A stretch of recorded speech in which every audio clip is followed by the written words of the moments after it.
Good morning, Virginia.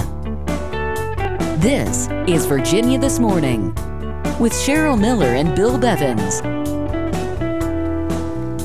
Hello and good morning. It is Monday, May 21st. I'm Cheryl Miller. And I'm Bill Bevins. Today on Virginia This Morning, we're looking at gadgets and gizmos that can make taking care of the people you love a little bit easier. That's always a good thing. We're also going to meet a local filmmaker, Todd Raviotta. His film focuses actually on us. Well, not Bill and me exactly, but the media.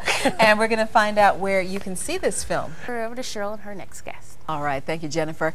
You know, if you find yourself glued to the television when there's a tragedy, you're not alone. That addiction is the subject of local filmmaker Todd Raviotta's latest film. Thanks for being here, Todd. Thank you. I was reading, the little thing they gave me says, the origin of the film was studies about the media and how it affects the psyche. Yeah. That sounds very heady, but explain a little bit about the film. The film started as an idea that I had when I was in undergraduate school at VCU in the film program. And when I was working on it, I was watching a lot of TV and noticed that there's certain things that repeat, and when moments of great tragedy happen, sometimes people go to the television and say, well, what's on TV, what's causing people to act the way that they do? And I wanted to make a film that centered around that idea.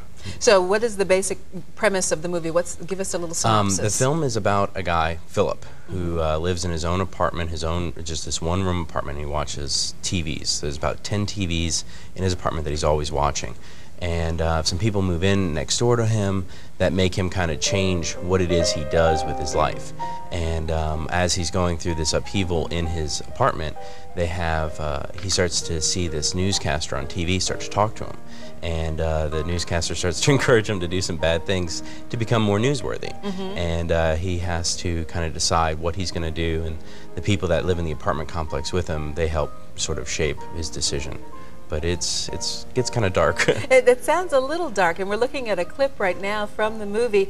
Tell us a little bit about the process of making a movie like this. Well, this was a very low-budget production, so that was my apartment. That was my room, and I lived in that room for about 3 months while we were shooting the scenes.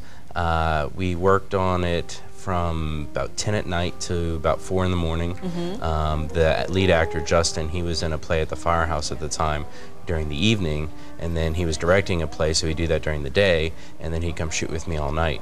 And it was pretty intense. I would go work and teach during the day, and we'd shoot all night, so it was a lot of fun. Oh, sounds like it. And did you cast your friends, or did you really go out and do a casting call?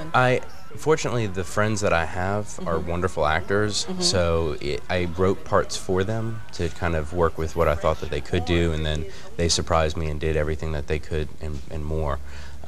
It was really an intense experience. I mean, for that film, I wrote parts for them.